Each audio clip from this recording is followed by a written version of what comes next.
hello लोगोफोर good morning नोंथांमोननि थाखाय मोनसे गोनांथार भिडिअ लाबोनाय जादों लोगोफोर जोंहा माने दासान्दि माने दायो गोबांथार आपडेट फैबाय आरो नैबे बिटिआरनि साख्रिनि बागैनो जेरै फरेस्टार 1 आरो फरेस्ट गार्डनि एपइन्टमेन्ट लेटारखौ दिनै होसिगोननो मैया जोंहा रिजाल्टखौ होदोंमोन फाइनाल मेरिट लिस्टखौ दिनै जोंहा नै फरेस्टार 1 आरो फरेस्ट गार्डनि एपइन्टमेन्ट लेटारखौ राननो हासिगोन बिसिडिसिनि सेक्रेटारिनि बे एपइन्टमेन्ट लेटारखौ माब्ला राननो हागोन बिनि बागै आं दायो खौरां मोनथ'नाय जायाखै दा बड'लेण्ड बुब्लिया बेखौ होदों आरो नै दिनै जोंहा आगस्टनि 19 तारिख नालाय दिनै फुंनि 10टानिफ्राय एपइन्टमेन्ट लेटारखौ राननो हासिगोन फरेस्टार 1 आरो फरेस्ट गार्डनिखौ बिटिआरनि सिएम प्रमद बर' बिथांजों लोगोसेनो रन्जित बसुमतारी बिथांमोना राननानै होसिगोन बिटिआरनि बे फरेस्टार 1 आरो फरेस्ट गार्डनि एपइन्टमेन्ट लेटारखौ आरो जोबोद दुखुनांथाव बाथ्रा गोबां केन्डिडेटफोरा कमप्लेन खालामहरदोंमोन लिडारफोरनिसिम बिटिआरनि गोबांथार लिडारफोरनिसिम कमप्लेन खालामहरदोंमन दे बिथांमोना खावलायदोंमोन जे फरेस्टारानो जा फरेस्ट गार्डआवनो जा एबा बिसिडिसिनि सेक्रेटारिनियावनो जा मानो जायफोर माने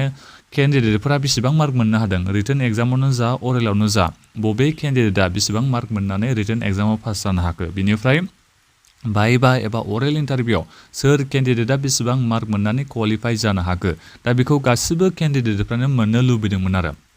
मानो होनोबा रिजाल्टआवथ' नोंथांमोना मिथिखागौ रिटेन एग्जामनि रिजाल्टआवबो जोंहा बेहाय मात्र रुल नाम्बारल' होनाय दङ जेबो मार्कनि खोथायानो गैया कार्ड मार्कबो होआखै आरो बेजों लोगोसेनो थिग बेबायदिनो जाबावबाय फाइनाल मेरिट लिस्ट फैनायावबो बेहाय मार्कबो गैया जेबो गैया केन्डिडेटनो जेबो डिटेल्सआनो गैया आरो दा बिनिखायनो गासिबो केन्डिडेटफोरा एसपिरेन्ट्सफोरा बेखौ खावलायदोंमोन आरो लिडारफोरनिसिम एबा सिएसपिनिसिमबो बेखौनो मोननो लुबैदोंमोन एपइन्टमेन्ट होनायनि सिगाङावनो जाहाथे बिथांमोना सोर केन्डिडेटफोरा बेसेबां मार्क मोननानै बिथांमोना पास जानो हाखो बेखौ होनायबा मोजां जागौमोन होननानै गोबां केन्डिडेटफ्रानो माने गोबांथार दैदेनगिरिफोरनिसिम लिडारफोरनिसिम माने खावलायहरदोंमोन आरो नाथायबा जोंनि बिटिआरनि सरकार मा बुंनो दा बे पाब्लिकआ नोङो जेसांखिनि माने कमप्लेन होआ माने बिनि बागै नोंथांमोना माब्लाबाबो रेसपन्सखौ मोनखायानोसै नोंथांमोना मिथिखागौ दा टेटनि बेलायावबो दाख्लै जानानै थांखांबाय मा गड़बड़ जादों नोंथांमोना मिथिखागौ सिगां जानाया बे पस्ट ग्रेजुवेट टिचार बिथांमोननिखौ आरो दाबो नै माबानि एलपि इउपिनियाबो दा बेबायदिनो प्रब्लेम जानानै दंबावो दा मा बुंनो दा जोंनि नैबे बिटिआर सरकारा पाब्लिकआ मा प्रब्लेम जादों बेखौ बुंनो थाङोबा बेहाय रेसपन्स होनो थाङा रेसपन्स होआ आरो बांसिनानो होखाया ओरैहाय जोंनि माबाखौ नायोबा नोंथांमोना नायबानो जाबाय आसामनि माबाया जोंहा चिफ मिनिस्टार हिमन्त बिश्व शर्मा बिथाङा नोङो टुइटारावनो जा माबा मोनसे जुदि इउनियन खोथाखौ लानानै नोङो टुइट खालामनानै हरोबा बिथाङा रेसपन्स होयो नाथायबा जोंनिया मा बिटिआरनिया गोबांनो हाजार टुइटारावनो जा फेसबुकआवनो जा नों बेसेबां खोथा बुङा मानो नोंनि बे खोथाया माब्लाबा थांखायानो बिथांमोना नाफात्ता खालामखायो आरो ओरैनो नोंथांमोना लस आरो दा बिनिफ्राय दायो जोंहा आरो दायो मोनसे खोथा ओंखारदों सासे बर' बिमाया माने बिथाङा मैया भिडिअ बानायनानै बुंदों फैसा बिदोंमोननो बिथाङाबो इउपिपिएल पार्टिनि दां आरो मिथिया आङो जायखिजाया पार्टिनि खामानि मावग्रा मोनदां आरो बेबायदि खोथाखौ बिथाङा बुंदों आरो नाथायबा बबे पार्टिनि बेखौ नोंथांमोना मिथिखागोन बबे पार्टिनि बिथाङा भिडिअखौ नोंथांमोना नायखाजोब्बाय जानांगौ आं बेखौ बुङाबाबो जासिगोन दा अब्लाबो आं बेखौ बुंसै आरो बिथांमोननियावबो माने फैसा बिदोंमोन जाहैबाय 9 लाख 8 लाख बिनियावबो फैसा बिदोंमोन 8 लाख बे फरेस्ट साख्रिनि थाखाय बिनावबो माने फैसाखौ बिदोंमोन नाथायबा बिथाङा होआ होननानै थादों आरो जाहैबाय माने गोबां सिगांनिफ्रायनो आं खामानि मावबोबाय नोंथांमोननि थाखायनो आं मानो फैसा होनो होननानै बेबायदि बुंबाय आंहाबो गोबां सिगाङावनो खामानि मावनायनि थाखाय गोबां फैसा थांजाबाय बेबायदि बुंदों आरो माने आफादनि थाखाय एबा माने पार्टिनि थाखाय खामानि मावनायाव गोबां फैसा गारबाय आरो आं मानो नैबे साख्रिनि थाखाय जेराव फिसालाया पास जादोंमोन आरो माने माबायाव रिटेनाव अरेलबो होदोंमोनदां नाथायबा फाइनाल मेरिट लिस्टआव फैयासै दां आरो दा बेवहाय बिथाङा बेखौ बुंदों आरो आं इसां खस्थ' खामानि मावबाय सिगांनिफ्रायनो नाथायबा मानो बे साख्रिनि समाव फैसा बिखो बेबायदि जाहैबाय दा बेबायदि खोथा बुंनाय लोगो लोगो आं बिराद डाउट जाबाय आरो माने दायो माने सोरबा पार्टिजों लेनदेन थानाय एबा बबेबा मोनसे आफादजों लेनदेन थानाय मानसिफ्राल' साख्रिखौ मोन्दों नामा फालाय आं बेबायदि दायो सानलायलांबाय आरो मानो होनोबा दायो गासिबो कमेन्टफोरावनो नाय मानो नोंथांमोना गासिबो बेखौनो नुगोन सोरबा आफादनि मानसिफ्राल' बांसिन मोननायखौ नुनो मोनगोन सोरबा सेक्रेटारि प्रेसिडेन्ट बबेबा ओनसोलनि आफादनि मानसिफ्रा मोननायखौ नोंथांमोना गोबाङानो बुंहरदों आरो दा बेबादिबा बोरै जानांगौ बिदिबा जुदि बबेबा मोनसे आफादफोरनो बांसिन होनो सानदोंबा एबा बबेबा मोनसे माबानो होनो सानदोंबा नोंथांमोना गिबियावनो बेखौ एडभार्टाइजमेन्टआव बुंखानांगौमोन बिथांमोननि थाखाय गोजा साख्रिनि भेकेन्सिया होननानै बिनिफ्राय नोंथांमोना एप्लाइ खालामाबो जागोन होनबानो जायोमोन जोङो एप्लाइ खालामालासिनो थागौमोन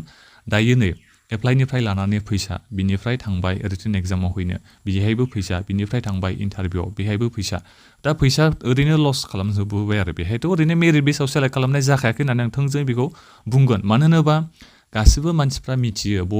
गासिबो गावबागावनि जायगानि मानसिफोरखौ मिथियो बे केन्डिडेटआ एबा बे मानसिया पास जाथावना जाथावा गासिबो नोंथांमोना मिथिखागौ बेखौ गामिनि मानसिफ्राबो मिथिखागोन नोंथांमोना नायबानो जाबाय गोबां बुंहरदों आरो आंनिफ्रायनो जासिना बे मानसिया बेबायदि नोंथांमोना बुंहरदों बे मानसिया बोरै पास जागोन आरो सोरबाथ' माने मेथ्सखौनो हाथारानो मेथ्सखौनो मोनसेबो एटेम्प खालामनो हायाखैनो जेब्ला एग्जाम जादोंमोन आरो बेबो नै दा क्वालिफाइ जानानै साख्रिखौ मोननो हाबाय होनना नोंथांमोना गोबाङानो बुंहरदों आरो गोबां बाथ्रा बुंहरगासिनो दङ गोबां जाथाय जादों दा बेफोरखौ जेनेबा बिटिआर सरकारा मिथिनानै एसेबाबो दायो बिथांमोना नाजानांगौमोन जे जा केन्डिडेटफ्रा पास जानो हाबाय बिथांमोननि बे मार्कफोरखौ देखायोबा केन्डिडेटफोरनिसिम देखायो माने जोंनिसिम गासिबो मानसिफोरसिम देखायोबा अब्ला स्रा जागौमोन आरो गोसोखौ माने मोजां मोनगौमोन दा नाय जेनेबा बेहाय दायो दाउट जानानै थाखाजोब्बाय गासिबो दा बेवहाय जेबो मार्क होनाय गैया मा गैया बेबायदि साख्रिखौ होयोबा गासिबनावबो दाउटआ थाखागोन आरो जाबायदि साख्रिफोरखौ मानसिफोरखौ मोननाय खोनादों दा फैसा होनानै बेहाय फैसा होनायासो कम्पिटिसन कार्ड मार्कनि बाथ्राखौनो मायो दायो माने बुंनानै लाब गैयासो जाहैदों आरो माने नोंथांमोना गोबाङानो बेखौ बुंहरदों केन्डिडेटफ्रा कमेन्ट बक्सआव जायफोर नोंथांमोना सोरबाफोर जुदि सरकारनि मानसिबा कमेन्ट बक्सआव नोंथांमोना भिडिअखौ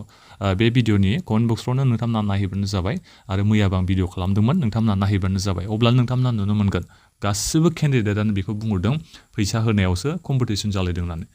नोङो जुदि 8 लाख होयोबा आङो 10 लाख होनानै साख्रिखौ लागोन जाहैबाय दा बेबायदि बाथ्राया ओरैनो ओंखाराखै दाथ' आरो प्रुफ हिसाबै नै सासे मानसिया भिडिअबो बानायना होखाबावबाय दा बेफोरखौ मिथिनानै दा बिटिआर सरकारा इनकुवारि खालामहोनो नांगौमोन आरो दा एपइन्टमेन्ट लेटारखौसो लोगो लोगोनै होनसैयानो आरो एमसिसिनि सिगां होखागोन होननानै बुंनाय जेला होखासिगोन आरो बिथांमोना दा मा होनो दा पाब्लिकनि बे कमप्लेन खालामनायफोरखौ पाब्लिकनि बे बुंहरनायफोरखौ बहा खोनासंनो जोंनि बिटिआर सरकारालाय दा